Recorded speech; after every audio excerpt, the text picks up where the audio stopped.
I would say the most part of my pieces that I wrote for orchestra or for wind bands are pieces that are very descriptive, like symphonic poems. Then you can put music to a little story, but you don't need the picture. In a Yeah. lot of my pieces for concert music, you just need to imagine the story, close your eyes, and just feel the music. That's the key. Yeah.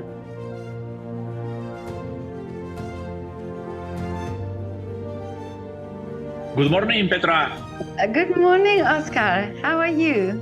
Very good, very good. Nice to meet you. Lovely to meet you here on Zoom. Yeah, it's a pleasure. And first of all, sorry for my English. It's not 100% perfect, but I'm going to do the best I can. Your English is perfect. Oscar, it's so lovely to talk to you. Where are you based at the moment? I live in Madrid. Yeah, I'm based in Madrid. Okay. Mm. I moved here like 12 years ago because I'm originally from Alicante. Yeah. But when I was young, I just went to Los Angeles to study. And after finishing my studies, I just came here to Madrid. So I'm based here for 12 years. Oh, okay. And how is the difference between Los Angeles and Madrid for you? Well, I think Madrid is much nice city. It's beautiful. Yeah. Los Angeles is a beautiful city, but Madrid has something special. There are people in the streets. You have a lot of restaurants, a lot of life in the streets. In Los Angeles, I was living for 2 years and I couldn't see anybody in the streets walking. So it was only cars, people driving with the cars. Yeah. So I really like to be in touch with people. So here in Madrid and in general in Spain, we live in the streets, in the restaurants. So you see people everywhere. So this is what I like here in Madrid.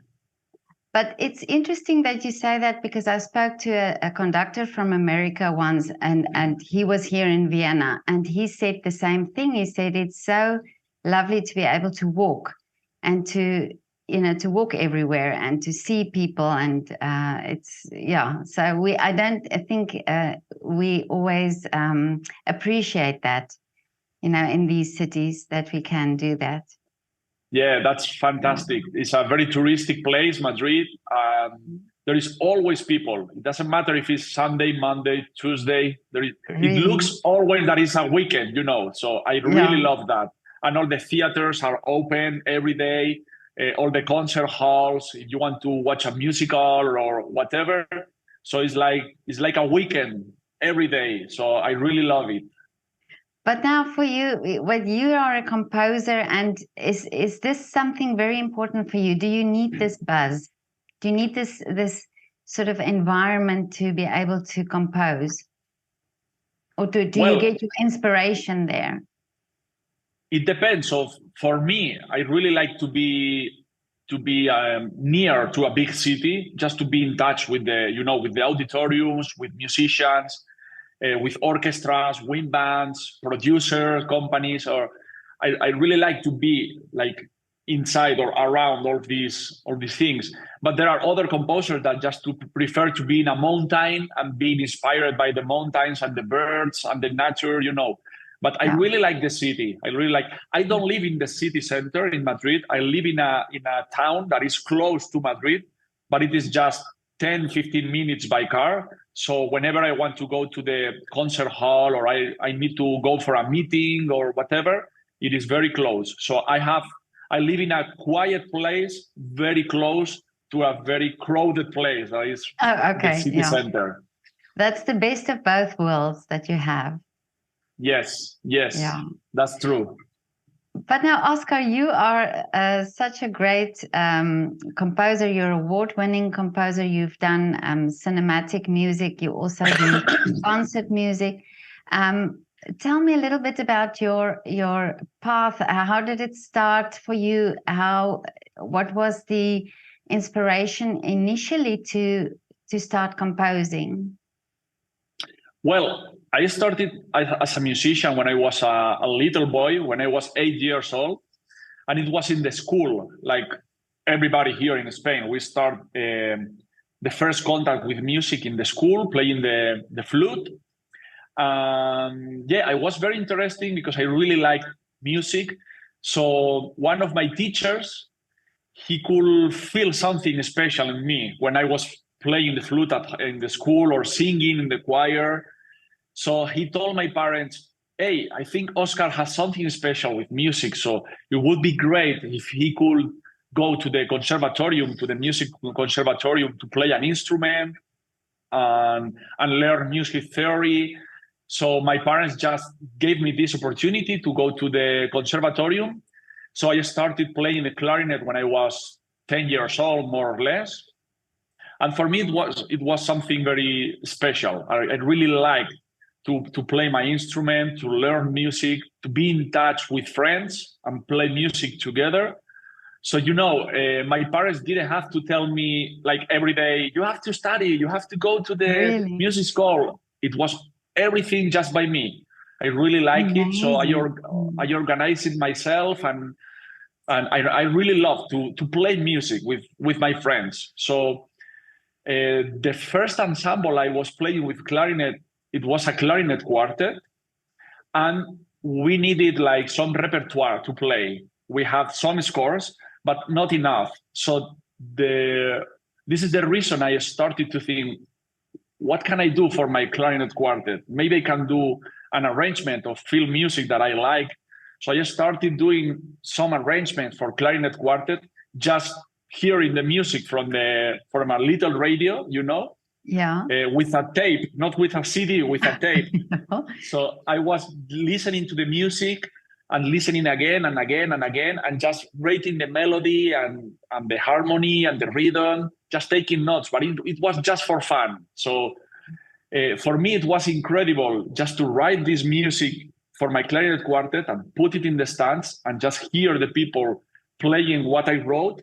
So it was so amazing for me that I think it was just the very beginning of my career, because I started to make more and more arrangements for my clarinet quartet. And then I was part of a wind band, a youth wind band, as a clarinet player. So the same happened with the wind band. We didn't have too much repertoire to play. So they asked me if I could do some arrangements to play with the youth band. So for me, it was something also very special, because it is not only a clarinet quartet, it is a big ensemble. We were like 30, 35 players. So I started doing those arrangements for my colleagues, and I really, really enjoy it. So I spent a lot of hours at home just listening the music in the tapes and just taking notes and writing the melodies for the saxophones, clarinet. So that was the beginning. Yeah. That's amazing. And it's very interesting that you say now that you love to hear them play the music, that you love. And, this is also, I spoke to a composer, a young composer, and he said that this is something so wonderful, is that when you hear people play your music, it's not just the people listening, but it's actually the musicians playing the music. Yeah, that's fantastic. It was, for me at the beginning, it was something magical, because I put in a paper something that I had in my mind, because I spent hours and hours in my room just writing for the clarinets, for saxophones, for trumpets, just trying to imagine how it's going to sound. And it was magical when I was in the rehearsal with all the musicians and we started to play the music. It has something very special. Yeah. And it is because this was like 25 or 30 years ago that I didn't have any computer to write the music. So I couldn't hear any note. Everything was made like Beethoven or Mozart, everything by hand, just waiting for the first rehearsal to listen the music. So this was very special. Yeah. Yeah, this was what I'm thinking now, that there's no computer that you could hear before and then hear this. So you just had to write it. But now that you're composing, probably also with computer and software, do you think this is something? Do you think it's something got lost, that you know what I mean? That magical moment that the first time you hear the music that you wrote on paper. Now it's not, you don't do that anymore. Is it something that got lost, do you think?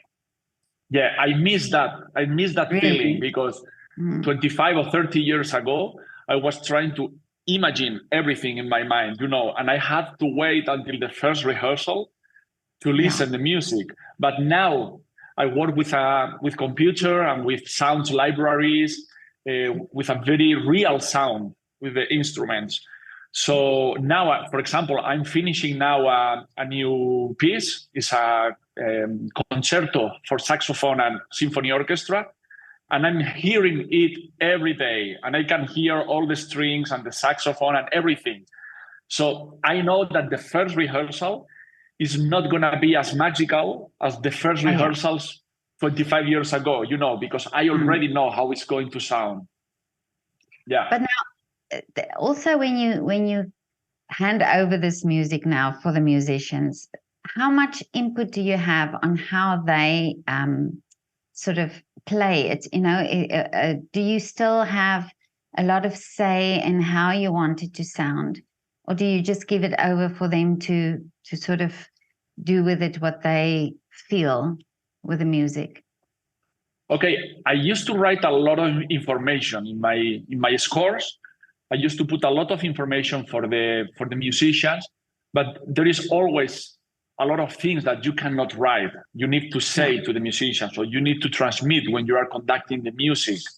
So I like to be in touch with them, and I like to talk in the rehearsals about the things that are not written in the score. So this is for me the most important part when I'm rehearsing with the musicians, because all of them they know how to play forte, mezzo forte, crescendo.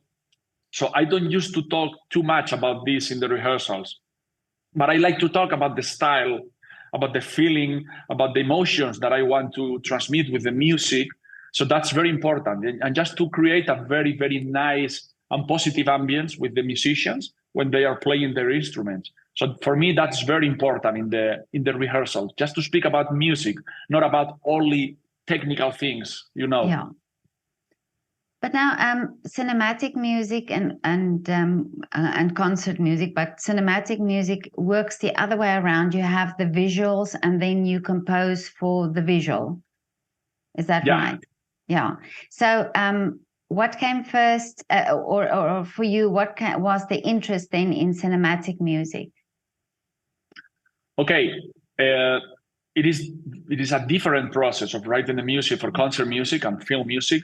With concert music, as I told you before, you have to try to imagine a story or whatever inspiration comes to you to write the music, and you don't have any pictures, or you don't have anything more than your imagination, And with film music, of course, you have to analyze the movie. You have to see how the stars are speaking or are speaking each other, or what's happening and also you need to be inside of the director's mind just to know what he wants with the music, So there is a very important part in the film music process that is to analyze what is really happening in the picture.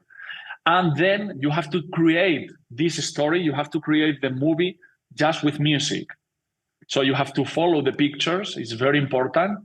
And it's also very important to know where to put music and where not to put music in the movie. Oh, yeah.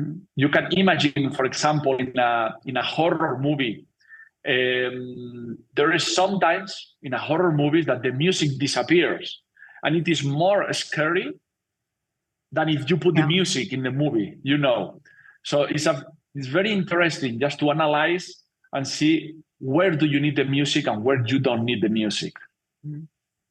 And how did you get into cinematic music? I mean, how did you? What was the route you had to take? Was it something you went specifically to study? Well, I was very interested in film music since I was, 12, 13. Okay. I was very young, but I was very attracted by film music because I used to play a lot of film music in my wind band when I was very young. We played all John Williams music, all Ennio Morricone. Hans Zimmer, all this movie music. We used to play in a wind band, so I was very attracted. So then the next step is that I was listening in my radio station. We have in Spain, we have the Spanish national radio station. We have every week a special program for film music. So I started to listen to this program since I was very young, just to know more about film music. So I was very, very attracted. So that's the reason when I started to do my arrangements for my clarinet quartet, for my wind band, the next step, it was to find a teacher to teach me all the tools to write for symphony orchestra and also for wind band. And my teacher told me, Oscar, you have something very special about film music. Your style of writing is very close to film music. So why don't you go to a university or school or whatever to learn film music? So just my teacher opened the door to me to this new world. So this is what I decided to go to Los Angeles, to the United States. I sent my application to USC, to the University of Southern California. And it was very difficult because we were like around 300 applications, 300 people that wanted to go to get in the program. And we were only 19 selected. Wow. From 300. So it was a very hard process. I had to send a lot of my music, a lot of my information, but I was very lucky, and I just had the opportunity to study film music in Los Angeles. And it was an unbelievable experience because, you are in the heart of the industry. Yeah. We did recording sessions in Warner Brothers, in Paramount Pictures, in Capitol Records, with a lot of professionals and musicians that used to record the big movies every day. So we were working with all of them every day in the university. So it was a great experience. But now, what movies, or what type of films do you like to compose for? Or do you have a choice? Do you have a sort of a niche that people would think, okay, this is his style, this is the type of music or movies that he writes for? Okay, I would say I really like fantasy movies. Okay. Because the style, I like very much the John Williams style of writing with big orchestration, because I'm classical trained, so I know all the tools to write a very good score with a symphony orchestra. So fantasy movie and also dramas movie, you have the opportunity to work with an orchestra, and the sound of the orchestra is also very, very important. So I really like to work with this kind of movies, Now, when you compose now for a concert, for an orchestra, can you see that there's an overlapping, like you tend to have this style that you have for film music, that it overlaps to your concerts as well, your concert music? Yes. You do? Oh, absolutely. And everybody tells me, it's like, really? When they hear my music, they say, okay, it's like watching a movie without the picture, You can imagine, you know how to tell stories with music without the picture. So for me, that's very, very special. And I would say the most part of my pieces that I wrote for orchestra or for wind bands are pieces that are very descriptive, like symphonic poems. Then you can put music to a little story, but you don't need the picture, In a lot of my pieces for concert music, you just need to imagine the story, close your eyes, and just feel the music. That's the key, yeah. But do you see the story in your head? Do you see that in your imagination when you start writing? Yes. You do? Okay. Yeah. The first I used to do when I want to write a new piece for concert music and I need to follow a story, of course, is to try to imagine what's happening in this story, and take some notes also in a paper about the structure of the piece. Okay, here I'm going to try to describe this part of the story, and then here I'm going to describe this and this and this. So I need to organize myself and and organize the structure of the piece. So that's very important. And not only for me, also for the audience, because when the audience is listening to the piece, they need to see everything clear, and they need to follow what's happening with the music, because they don't have any picture to see. So it's only music. It's only music. So do you talk to your audiences? Do you tell them the story? Yes, I really love to do that. Okay. Yeah. It doesn't used to happen very much in classical music, as you know. When you go to a serious classical concert, it's just the director that go to the stage and he plays the Beethoven First Symphony or Brahms Third Symphony or whatever. But a lot of times there are little stories inside of the symphonies, you know, or about Beethoven, for example, where was he get inspired to write the First Symphony or the Fifth Symphony? There are a lot of information that the audience doesn't know that would be great just to tell them before to play the piece. So now it's happening more and more that the directors used to just turn back and speak to the audience and just say a few lines about the music, and it is very helpful for the audience. So in my case, with my music, for me, it's very, very important just to tell to the people what is the story about, what are they going to listen, and then invite them to just close their eyes and try to imagine all of that with music.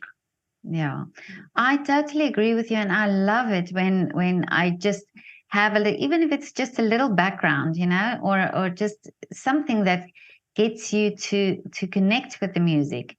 And I love when people do that. And you're right, not many conductors do that. But I seem to hopefully it will start happening more that you have, because the problem is that, for instance, I'm not a musician, so I don't know a lot about certain composers. But the moment you hear something, then you sort of connect on a different level with the music. Yeah. That's true, and it's very, very important. And today there are more and more conductors that are doing that. I don't know, 30 years ago it was almost impossible. You just saw the conductor conducting the orchestra, but now there are more and more conductors, because you need to connect with the audience. You need to break the wall that is in the stage with the audience, and people really like it, and people is going to have this experience completely different if they know what are they going to listen, you know. So that's very important. And I wonder also younger audience who have this idea that classical music, there's this barrier that, you know, that opens up for them more, that it's more accessible, you know, that it's the thing, that it's not this stigma around it, and that classical music will be more than that they will be able to appreciate it more. Yeah, especially for young people, as you said, is very, very important to catch them, you know, to attract them to the concert halls, to listen to the orchestra, because now young people, they have so many options to do. You know, they can go to a concert, but they can be at home watching a Netflix movie, or they can go to a theater, or they can go to a musical. They have so many options now that is very important to attract them and catch them and make the experience special, you know. Even if it's a classical concert with Ravel or Rachmaninoff, it doesn't matter. You have to do something special just to take the attention of the young people, because if not, they are going to do other things, you know. They have so many things to do now that is very important for the now. It's in our hands, of the directors, of the conductors and composers. It's in our hand just to take care of these young people, and also the old people, for the audience in general. It's very important just to be connected with them. Yeah. Now, Oscar, as a composer, do you find it, is it difficult to get people to play your music in your industry? Okay, at the beginning, it was difficult at the very beginning, because, you know, I didn't have any social media like 25, 30 years ago. The social media, it was me doing copies of my music and meeting people and giving these copies to the people, Yeah. This was the social media. But now it's much more easier because you have Facebook, Instagram, YouTube, so you can spread your music, or you can do a premiere of a piece today, and tomorrow it can be all over the world, in all the countries, So now it's a little bit easier to promote your music, but still it's always difficult to contact directors of the orchestras or wind bands to play your music, because they have also so many options to play that they need to, but you want that they choose your music. So you need to be very connected with people. That in my case, in my experience, is that the last, I would say, 15 years, I made a lot of connections with people. It was for me, it was very fun because I met people everywhere. So those connections now are so important for me because they know me, they know my music, and they play my music. Yeah. So now it's a little bit easier than at the beginning, but still you need always to promote your music, to be in contact with musicians, with conductors, just to show what are you doing. Yeah. So would this be your advice for a young composer to just get their work out there and get contacts? Yeah, they have to be always promoting and showing his music, meeting people, just to be always around. If there is a concert, you have to be there. If there is a conference, a lecture, you have to be there. So you have to show you and your music, because it's the most important part, just to have connections, because sending emails with your music, it doesn't work, because there are a lot of conductors that they used to receive hundreds of emails from composers that they cannot be the whole day listening music from other people. Yeah. It's impossible. It's the same for me. For example, I used to receive a lot of emails from young composers asking me if I can listen their music. And I really like that, but it's impossible for me because I will need to be like 5 hours a day listening to music of other people. But if I go to a party or if I do a master class and I meet people and I meet a nice guy, a nice composer, and he gives me a CD or he puts me his music or whatever, this connection is much more important than receiving an email in my mailbox. Yeah.